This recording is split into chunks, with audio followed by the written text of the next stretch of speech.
Pessoal do torcedor tricolor, o São Paulo foi à Arena Condá enfrentar a Chapecoense, que tem a pior campanha da era de pontos corridos. E mais uma vez não conseguiu um bom resultado. Digo isso porque no primeiro turno foi a mesma coisa. São Paulo precisava da vitória, precisava engrenar. Tinha uma rodada que até então se desenhava muito bem para que conseguisse subir, brigar mais na parte de cima da tabela, mas desperdiçou algumas oportunidades no jogo. Teve 3 oportunidades claras de repente matar a partida, não matou e acabou tomando empate. Eu não vou nem comentar aqui, esse é o vídeo de jogo, não vou nem comentar nesse momento. Ah, se tinha ou não impedimento no lance, no corte do Léo. Não é este o ponto. São Paulo tinha uma obrigação, teve um segundo tempo inexplicável, ainda que tenha acertado na escalação para o começo da partida. A ideia estava correta, São Paulo tinha condições de fazer muita coisa. Então, o que a gente vai discutir? O que aconteceu dentro de campo, o que o São Paulo almeja para a próxima rodada, que já vai ter torcida contra o Santos, 30% ali do Morumbi poderá comparecer ao jogo,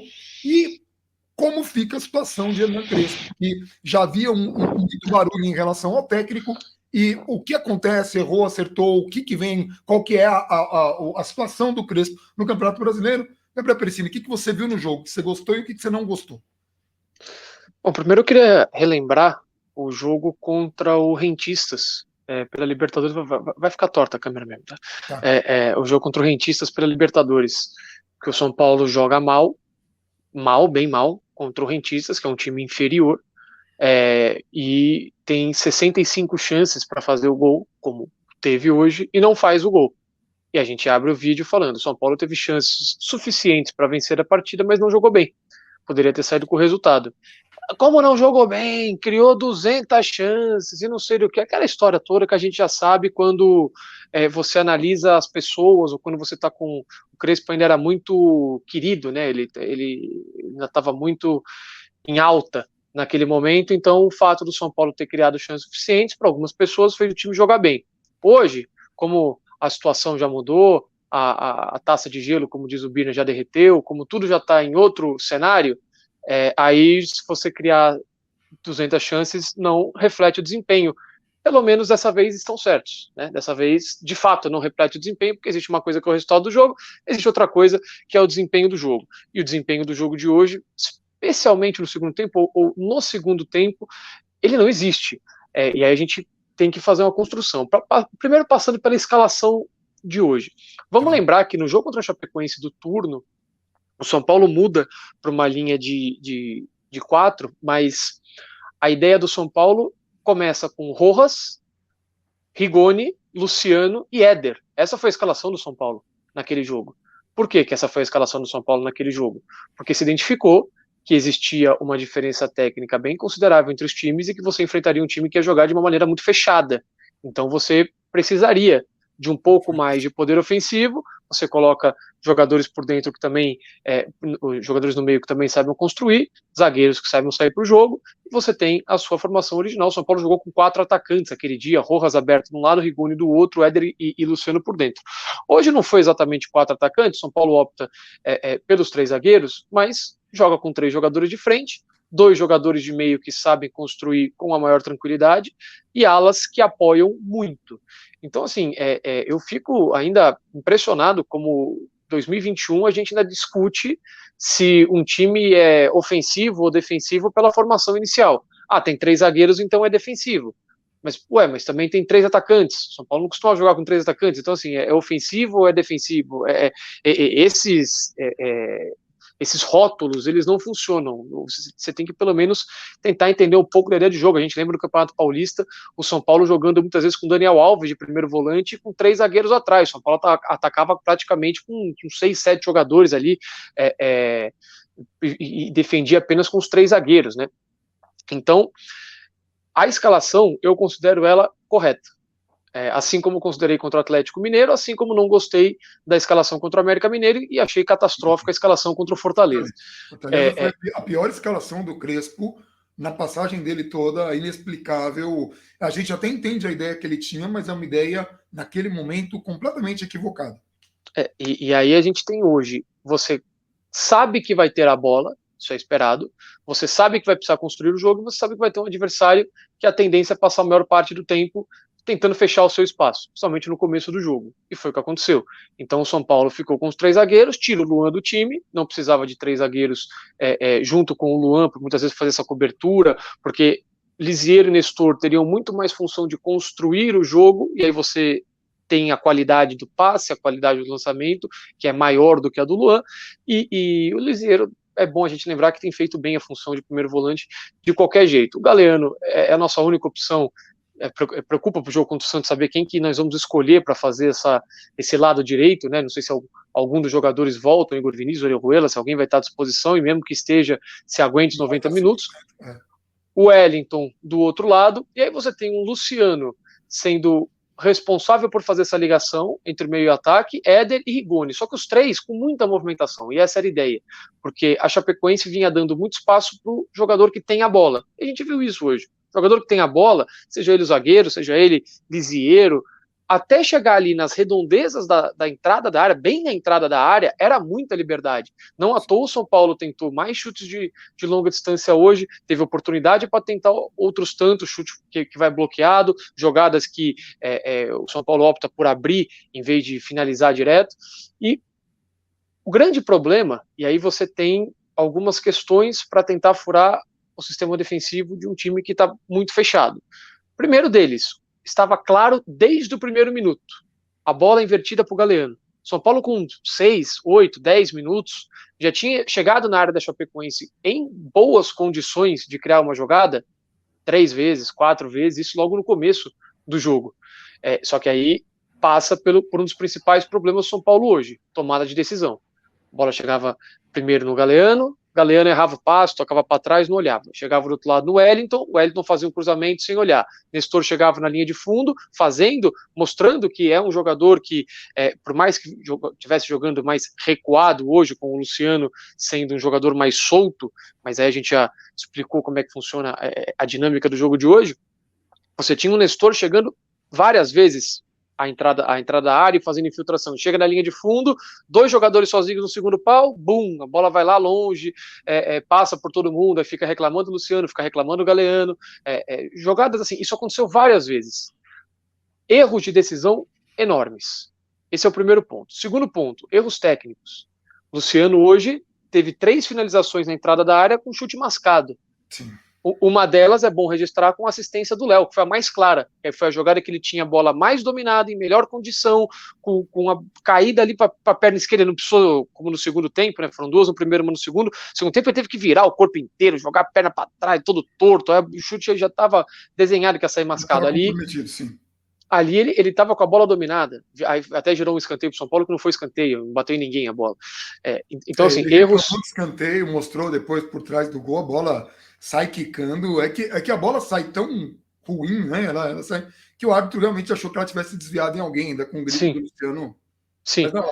Mas assim, erros técnicos, a movimentação existia. Então, assim, o São Paulo tinha o espaço, o São Paulo tinha jogo pelos lados do campo para abrir a defesa do Chapecoense.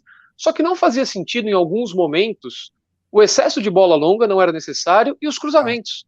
Não precisava chegar na linha de fundo e cruzar. Bastava que o São Paulo fizesse, como fez várias vezes esse ano, e isso parou de acontecer de um tempo para cá, e como fez até um pouco contra o Atlético Goianiense, ainda que não fosse necessariamente lá na linha de fundo, mas fosse pela lateral do campo, para a bola, aproxima um jogador, faz essa bola ir pelo chão.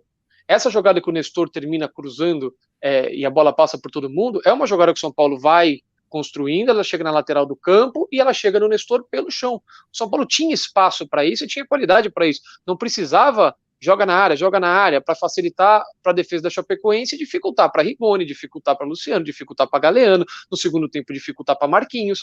Não é esse o jogo do São Paulo. Você acaba equiparando uma equipe que é tecnicamente inferior a uma equipe que tem muito expediente quando você faz isso.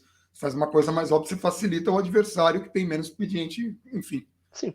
E assim, poucas vezes o time invertia essas bolas. E estava desenhado desde sempre. Teve uma até que o Rigoni, a bola tá indo pro Galeano, o Galeano vai sair na cara do gol, porque tá um marcador contra Rigoni e o Galeano atrás dele, o Rigoni tenta dominar a bola no peito, a bola que foi na altura do queixo dele, não era para ele, claramente, e não chega no Galeano.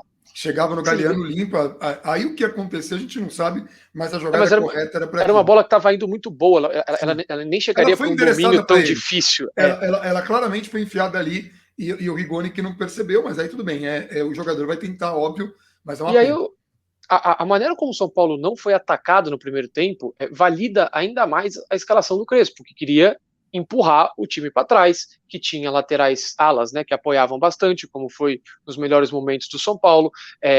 Faltou começar a jogar de um lado para terminar do outro, faltou jogar mais pelo chão com aproximação, como a gente via nessa época, mas o São Paulo não era atacado. O São Paulo estava muito seguro com os 3 zagueiros e ainda contava com a saída do Léo, que nessa jogada que eu cito que o Luciano bate mascado, é um passe do Léo.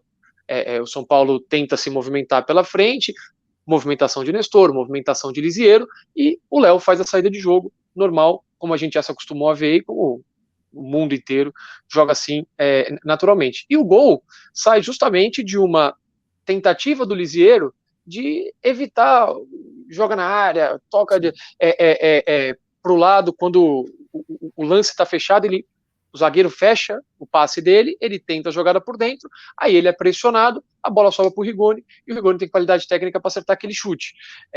Uma das coisas que é importante ressaltar, assim, no primeiro tempo, o São Paulo ainda conseguiu recuperar uma boa quantidade de bolas no campo de ataque. São Paulo perdia a bola, logo recuperava, a Chapecoense nem ameaçava contra-atacar, nem conseguia às vezes dar um chutão, não conseguia sair do campo de defesa, São Paulo recuperava, começava de novo, recuperava, começava de novo. Só que aí chegava na linha de fundo, bum, aí não vai resolver. Não tinha necessidade disso. E quando tentava fazer o passe pelo chão, às vezes errava um passe, aí vinha corta-luz, que não é para dar corta-luz, você tá no mano a mano, a bola é para você está livre, o outro jogador já puxou a marcação. Domina e vai para cima. Aí o corta-luz, a bola vai para ninguém. O São Paulo teve várias oportunidades dessas, como eu citei no começo, dentro da área. Aí o passe vai para trás, você não levantou a cabeça. Aí tem lance que é para bater, que você quer tocar. Enfim, isso aconteceu. E aí o São Paulo vira, no primeiro tempo, um cenário bom. Um cenário em que você sofreu um ataque com uma bola cruzada de qualquer jeito, não foi uma jogada trabalhada, olha só, fomos envolvidos, né?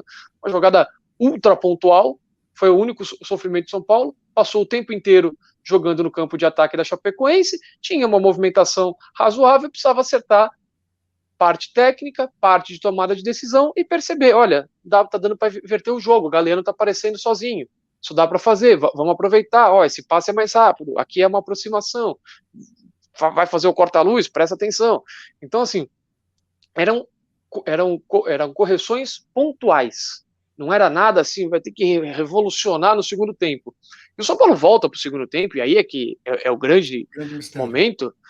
Cara, é inacreditável que o São Paulo tenha parado de jogar. Não é que a Chapecoense voltou com mais intensidade, fez alteração, mudou o sistema de jogo, começou a morder mais, subiu a marcação. Nada disso aconteceu. O jogo seguiu o mesmo roteiro, mas o São Paulo abandonou o jogo praticamente. Não dá para entender o motivo do São Paulo ter escolhido muitas vezes esfriar o jogo, forçar ainda mais. No primeiro tempo foram ainda, tá mais do que precisa, mas no segundo tempo, bola longa, excessivamente, atacando com menos gente, passe ficando preso ali na intermediária, a zagueira vai pro Nestor, aí volta pro zagueiro, sendo que no primeiro tempo, do Miranda pro Nestor ou pro Lisiero, já virava o corpo e tentava ir para frente. Tá fechado? Aí tudo bem, volta pro zagueiro, gira o jogo, tudo mais. Mas era olhando para frente, não era aqueles passes curtos, sem muita objetividade, em que você nem virava o jogo para tentar balançar o adversário que estava todo no campo de defesa. E o São Paulo foi enrolando o jogo, o tempo foi passando, o São Paulo conformado com 1-0. Teve chances. Inexplicável. Teve chances de fazer gol, mas foram jogadas, né? Teve chances com o Rigoni, teve oportunidades com o Rigoni, teve aquela oportunidade ainda no primeiro tempo. No primeiro tempo, o Rigoni teve uma muito, muito clara, né? Que sai na cara do gol e cava para fora. Né? Você acha que ele errou ali na cavadinha? Cara, sim, acerta o gol, né? Não, acerta o gol. Ele identificou que o goleiro ia se jogar. Aparentemente, que ele levantou a cabeça e fez o movimento, o goleiro se jogou, ele tá por cima, só que assim, essa bola tem que ir no gol, né? Ele tem qualidade para trabalhar com as duas pernas, a mesma coisa no segundo tempo, naquele contra-ataque que o Luciano serve ele, Sim, e aí, ali ele também era coisa de acertar o gol, infelizmente. O segundo não foi tão claro quanto o primeiro. O segundo ele ainda tinha ali alguma dificuldade. E a gente teve ainda do Caleri, o goleiro faz um. A do Caleri, é bom lembrar, o Caleri teve três enormes oportunidades hoje. Uma ele faz, está impedido, se posiciona mal, Sim, tudo bem, tá voltando agora, ok, fez o gol. A primeira que ele perde, o lance já não valia, o Luciano ele tá claramente impedido no começo da jogada, e aí quando o lance termina, o juiz faz o sinal de vantagem, então se sai o gol, o gol seria anulado por impedimento do Luciano, que é quem dá assistência pro Caleri, e a outra que é gigantesca, numa bobagem ali do goleiro, tem que fazer o gol. Tem que fazer o gol. O Caleri mas foi contratado para essas isso. jogadas não fazem do São Paulo um time que tenha jogado bem. É isso que a gente quer deixar muito Esse é o claro. ponto. É isso que foi mais Resultado e fácil. chances contra É, desempenho, é isso. é isso que a gente tentou falar lá no jogo do Rentistas, mas que não era tão fácil de assimilar. E agora é, porque existe aí muitas críticas ao trabalho do Crespo, a quem se esperava mais. Teve uma semana para treinar, está enfrentando o lanterna da competição e o pior da era de pontos corridos, o Chapecoense, e nas duas partidas ele não conseguiu bons resultados, nem no turno, nem no retorno. Isso pode custar muito, pode custar a Libertadores. Antes do Gabriel falar sobre exclusivamente o Hernan Crespo, eu quero lembrar aqui e quero deixar isso muito claro para muita gente dizendo assim: o São Paulo, será que não é melhor então nem classificar para a Libertadores? Olha, gente, não há a menor condição de São Paulo não pensar em se classificar para a Libertadores. Não há a menor condição, porque só do ponto de vista financeiro, eu não estou nem falando de grandeza do clube, eu entendo que o São Paulo já não é o mesmo São Paulo de antigamente, é o São Paulo que abre mão de Libertadores para campeonato estadual, São Paulo nunca foi assim, agora é, tudo bem, mas não ir para Libertadores tem a questão do compromisso financeiro. Entendo que o São Paulo, dessas coisas que deixou de ser, era um clube que pagava em dia, agora não é. Era um clube que cumpria as promessas, agora não cumpre. Era um clube que focava na Libertadores como principal objetivo, agora não faz mais isso. Mas, esquecendo essa coisa da aura do clube, o São Paulo precisa ir para a Libertadores. Essa Libertadores que G6 pode virar G9, muito possível que seja G9, em função dos brasileiros nas competições internacionais. Já é bom, Já é. já é G9, assim, a menos que os campeões da Sul-Americana tenham uma queda ali vertiginosa. Hoje o Atlético Paranaense é nono colocado, Então. então Não, tudo bem. Aí hoje assim, é com o G9, Atlético, mas é, ela precisa se concretizar. São Paulo precisa dessa classificação porque jogou todas as contas para 2022, esperando que 2022 fosse um ano mágico. Para que esse ano seja um pouco mais próximo do que o São Paulo precisa, e isso é muito longe ainda, São Paulo precisará ir para a Libertadores, São Paulo precisaria passar da fase de grupos e ter torcida para diminuir o prejuízo que vai ter aí pagando o salário de jogador que vai aumentar, e se imaginando que vendeu o jogador, se imaginando, então assim, em qualquer cenário, São Paulo precisa brigar por Libertadores.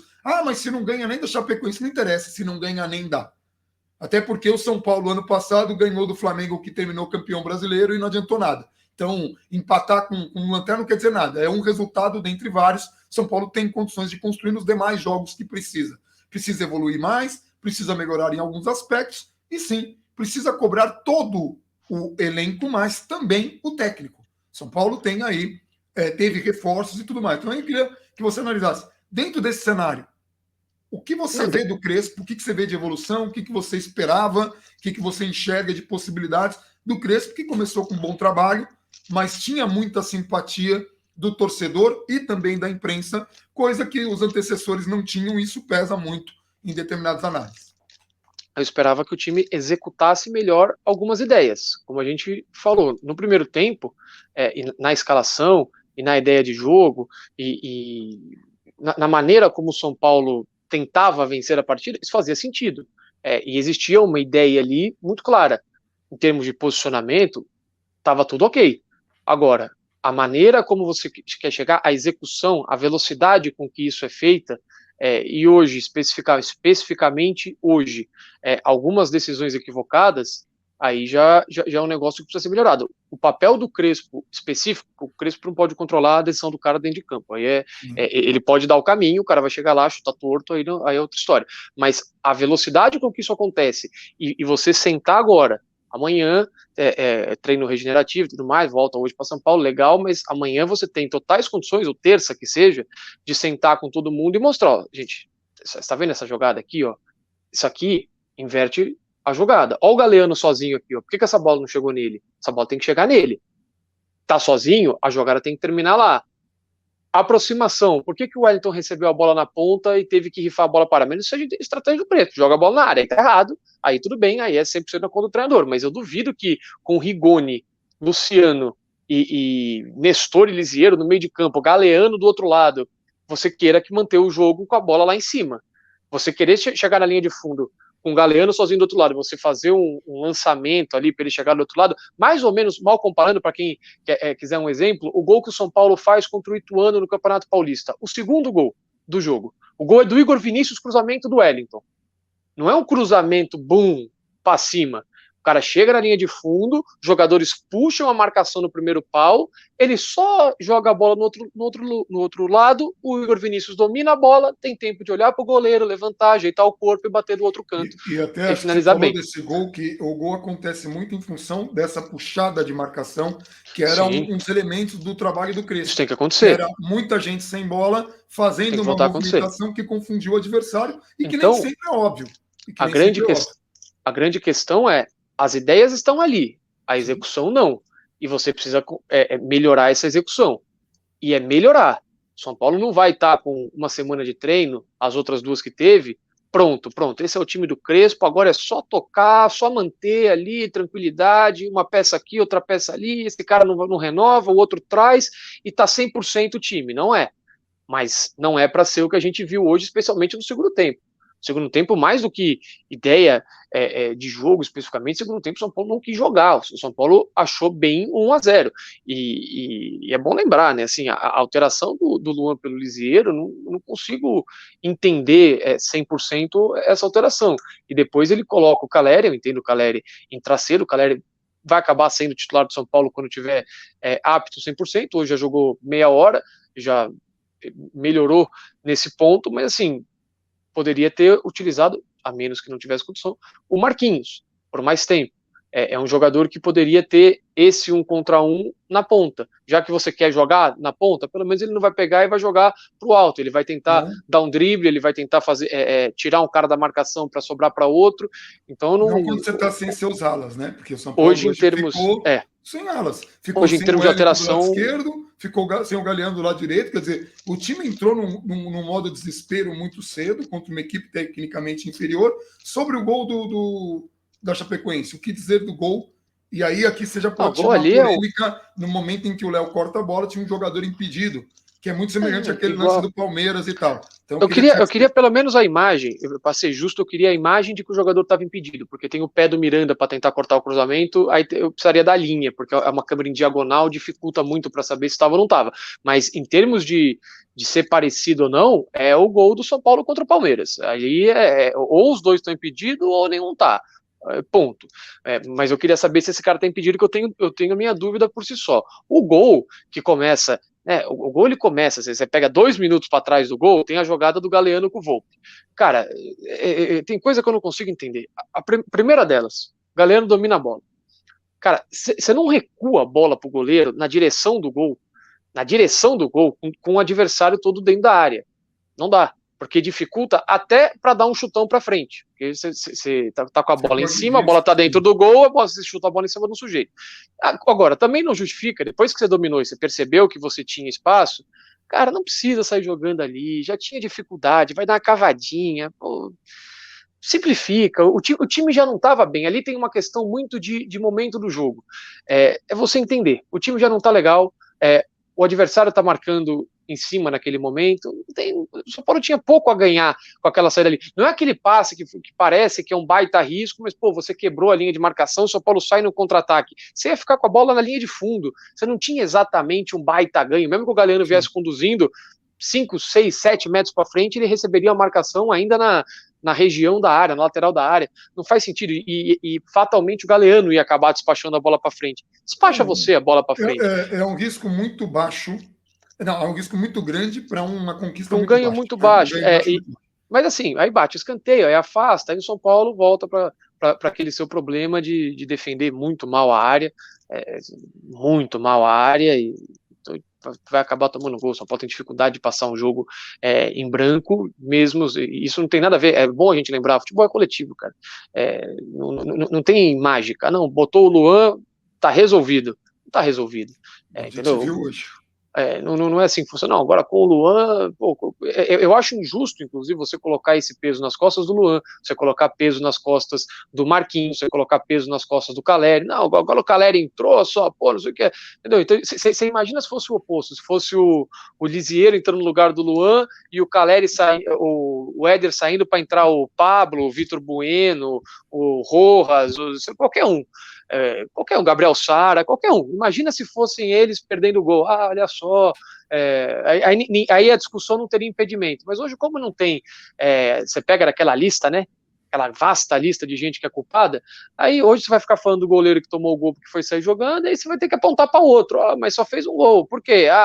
Aí é o técnico, e aí já sobra pro técnico, porque hoje você não tem Pablo para ficar falando, não tem Gabriel Sara, não tem o outro. E vai até em função da vitória do Corinthians, que empatou, do empate do Corinthians, que foi no último minuto.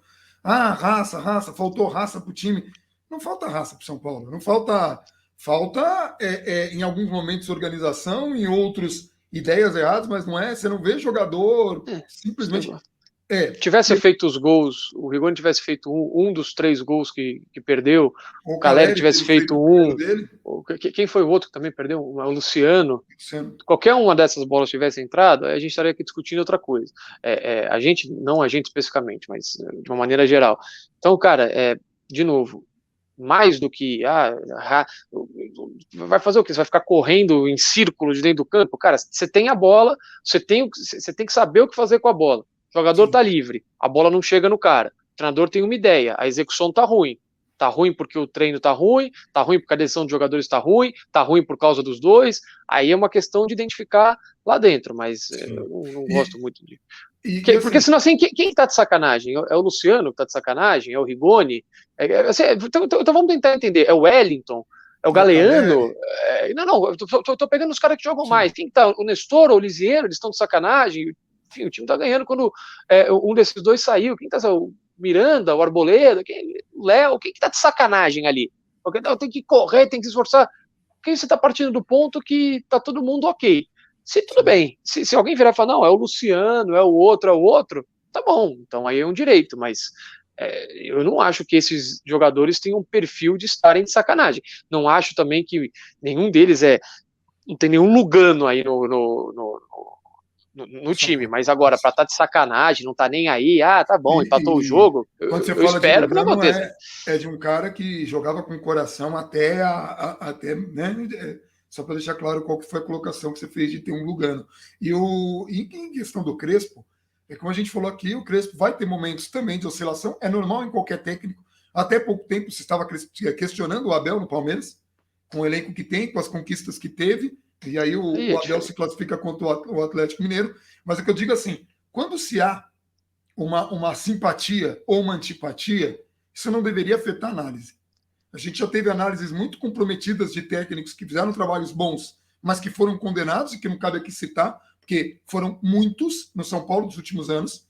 A gente aqui apanhou por defender muitos deles. Não estou falando unicamente do antecessor, estou falando de muitos do passado. Como quando há uma simpatia com o técnico, que também aconteceu com muitos do São Paulo, as análises acabam sendo contaminadas. Então, você olha, quando é um técnico que ninguém gosta, aí o elenco é muito fraco.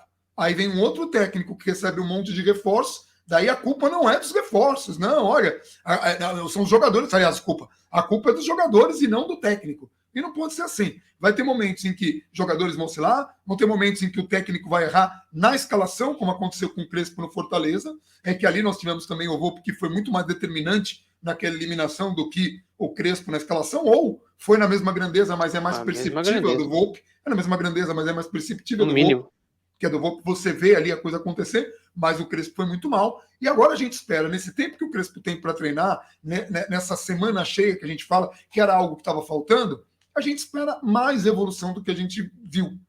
Aconteceu isso também com o antecessor dele, de ter uma semana cheia e voltar não tão bem, e causou estranheza. Aí agora que teve um tempinho, aí um respiro, não voltou, isso pode ser uma coisa, só que assim, contra a Chapecoense, hoje era um resultado que, assim, é o que você falou pouco antes de começar a partida. Mais que o resultado, assim, o resultado ali teve, o Rigoni teve uma, duas, três chances, o Caleri teve uma, duas chances, o Luciano teve não sei quantas chances, o São Paulo chegava dentro da área, tocava para ninguém, aí, o resultado é o resultado, tá bom, poderia ter vencido, o preocupante é o desempenho do time. O time hoje tivesse massacrado, criado de todos os jeitos possíveis, aí o goleiro tá no dia do goleiro, o atacante, pô, perdeu o gol debaixo da trave, pô, quem ia imaginar? Aí os caras chegaram lá uma vez e fizeram um gol e o jogo é 1-1, tudo bem, aí você olha e fala, caramba, aí a gente tá aqui discutindo única e exclusivamente a parte técnica, mas não é só isso. Se fosse o Grêmio da Copa do Brasil, né? O Grêmio da Copa do Brasil, quando eliminou São Paulo na primeira partida.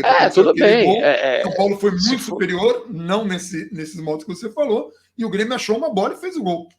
É isso, então assim, e hoje não foi o caso. Hoje a gente está aqui discutindo desempenho, está aqui discutindo execução de algumas ideias, está aqui discutindo espaçamento, muitas vezes entre... Eu não diria entre os setores especificamente, mas entre algumas peças. De novo, o Wellington recebe a bola na ponta, tem que ter aproximação para jogar. Melhor momento do São Paulo é assim: gol contra o Atlético Goianiense no Morumbi é com aproximação de jogadores, e é com cruzamento, mas que não é um cruzamento aleatório, é com uma infiltração, que o Nestor levanta a cabeça e faz um passe pro Rigoni e pro Luciano que estão infiltrando. Então, cara, a gente está aqui discutindo desempenho, é óbvio que o resultado é horrível, é muito ruim, é um resultado que não poderia ter acontecido, um resultado que pode ajudar a comprometer a classificação final de São Paulo. Bom, quer dizer, como todo jogo vale 3 pontos, de alguma maneira compromete, mas você entendeu o que eu quis dizer. Foram as duas partidas contra a Chapecoense, a quantidade de pontos perdidos é bem expressiva, né? Sim, é óbvio. Então, cara, eu tô preocupado com o desempenho do time. E agora o São Paulo vai ter jogos novamente cruciais. Daquela sequência que o São Paulo teve lá, quando a gente falou, né, eram 4 jogos, São Paulo ter feito só 3, 4, 5, 6 pontos é muito pouco.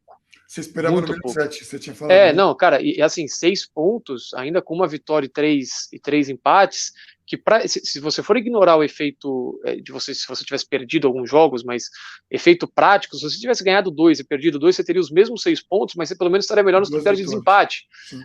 Então, assim, é muito ruim essa sequência que o São Paulo teve. Agora vai ter outros 2 jogos, que é um Santos que vai estar treinando há 10 dias no Morumbi, e depois o Cuiabá, que também não vem em uma grande fase assim. São Paulo precisa se recuperar, focando numa das 158 vagas da Libertadores, insisto. E precisa dessa vaga de qualquer jeito. Bom, é isso. Eu acho que está tudo desenhado sobre esse jogo. Eu vou pedir muito encarecidamente para quem puder compartilhar esse vídeo de análise fria, porque na quarta-feira a gente vai ter uma das lives mais importantes aqui do canal. A gente vai falar de novo com o Dr. Rodrigo Monteiro de Castro sobre o projeto de separação. Então, um grande movimento na internet, vocês devem estar acompanhando, todo mundo está falando sobre isso, principalmente em função dos escândalos que começam agora a estourar todos os dias relacionados a essa gestão, a gestão atual. Pessoas dessa gestão que estavam em gestões passadas, que é o que a gente vem falando aqui, que é o problema de São Paulo é sempre ter a mesma gestão. Isso explica dentro de campo? Explica muito. São Paulo toma decisões muito semelhantes. Veja as contratações, veja o nível de aproveitamento que a gente tem de contratações, veja quem a gente mira, como a gente escolhe para pagar. Hoje o São Paulo não é um bom pagador. São Paulo se compromete a pagar e não paga. São Paulo tem dificuldades de cumprir com a palavra, promete para o jogador que vai pagar uma época, isso aconteceu na época do Aidar, está acontecendo de novo, resultou até na saída de um jogador, fala que vai pagar e não paga, e pronto, e fica por isso. Né? Ou então fala que vai pagar, não avisa o elenco, esse tipo de coisa vem acontecendo no São Paulo, porque não é problema dessa gestão, é problema dessas gestões, que vem desde o 3º mandato do Juvenal Juvencio. Então, nós temos aí uma conversa sobre uma solução, uma possível solução, que exigiria muito trabalho, não tem milagre, mas que é uma coisa que permitiria que São Paulo, se fizesse da maneira correta, se trabalhasse direito, conseguisse levar o clube para outro patamar, para um patamar que o torcedor está mais acostumado, para brigar com os times que estão muito à frente hoje, que é o caso de Flamengo, Atlético Mineiro, Palmeiras, e olha, até o Corinthians com as contratações que fez. São Paulo está num patamar abaixo, em questão de elenco, mesmo tendo gastado muito, e mesmo assim tendo conseguido conquistar o Campeonato Paulista. estão, em teoria, saído da fila. Então, nesta quarta-feira, eu vou pedir assim, a participação de todo mundo, porque a gente vai fazer em live para que todos possam bombardear o Dr. Rodrigo Monteiro de Castro com perguntas. É a maior autoridade no assunto, é o cara que escreveu o livro, é o cara que aprovou lei fora do país, é o cara que está na discussão dessas mudanças que querem acontecer no Senado. E essa live vai acontecer quarta-feira, que horas? 5h45 da tarde. 5h45 da tarde, quarta-feira. É a live mais importante do canal até o momento. Muito importante mesmo. Divulgue essa live, quem puder fazer isso, e divulgue esse vídeo também. Tem mais alguma participação da gente antes desse live de terça? Live de terça. Tá. Então é isso. Então a gente volta, a gente conversa e a gente fala mais. Eu vejo se eu consigo soltar um editorial com um resumo do roteiro e já com os 3 links das participações anteriores do Dr. Rodrigo. A gente vai ficando por aqui. Um abração para todo mundo e vamos São Paulo. São Paulo.